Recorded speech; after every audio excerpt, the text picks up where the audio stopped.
சில சமயங்களில் மற்றவர்களுக்கு உதவுவதற்காக தன்னை ஆபத்தில் ஆழ்த்துவது ஒரு அரிய விஷயம். பெரும்பாலான மக்கள் ஒரு கடினமான சூழ்நிலையை பார்த்து பரிதாபப்படுகிறார்கள், ஆனால் உண்மையில் எந்த நடவடிக்கையும் எடுப்பதில்லை. இருப்பினும் கடினமான காலங்களில் துணிச்சலுடன் முன்னேறுபவர்கள் நாம் கற்பனை செய்ய முடியாத வகையில் வாழ்க்கைகளை மாற்றுகிறார்கள். 1 சாமுவேல் 23 தாவீது ராஜா சவுலால் துரத்தப்படுகிறார். அவரது உயிருக்கு ஆபத்து உள்ளது. ஆனால் அந்த நேரத்தில் கெய்லா என்ற சிறிய ஊர் பெலிஸ்தியர்களால் தாக்கப்படுவதாக அவர் அறிகிறார்.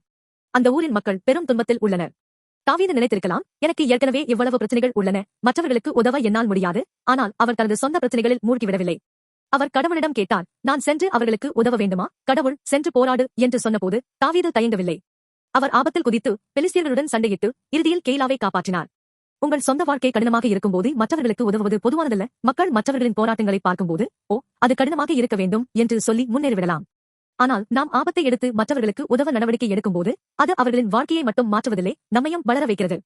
இயேசு கஷ்டங்களால் நிறைந்த வாழ்க்கையை வாழ்ந்தார். அவர் நிராகரிக்கப்பட்டார், துன்பப்பட்டார், வலிமிகுந்த சோதனைகளை சந்தித்தார். ஆனால் தேவைப்படுபவர்களிடமிருந்து அவர் ஒருபோதும் பின்வாங்கவில்லை. நோயாளிகளை குணப்படுத்தினார், பசியுள்ளவர்களுக்கு உணவளித்தார், ஒதுக்கப்பட்டவர்களை நேசித்தார். சிலுவையில் இயேசு தமது இரத்தத்தை சிந்தி நமது பாவங்களுக்கான விலையை செலுத்தி நம்மை மீட்டார். பாவத்தால் கடவுளின் நியாயத்தீர்ப்பின் கீழ் நமது வாழ்க்கையை இழக்கும் நெருக்கடியிலிருந்து அவர் நம்மை விடுவித்து நித்திய வாழ்வு என்ற பரிசை அளித்தார்.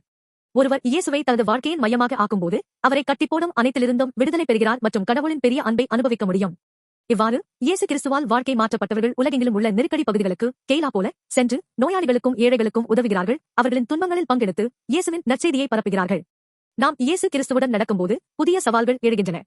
அது சிறிய விஷயமாக இருந்தாலும் நமது கைகள் தேவைப்படும் இடங்களை தேடத் தொடங்குகிறோம், துன்பப்படுபவர்களை கேட்கிறோம், அல்லது பலவீனமானவர்களையும் ஒதுக்கப்பட்டவர்களையும் அணுகுவதற்கான தைரியத்தை கண்டறிகிறோம்.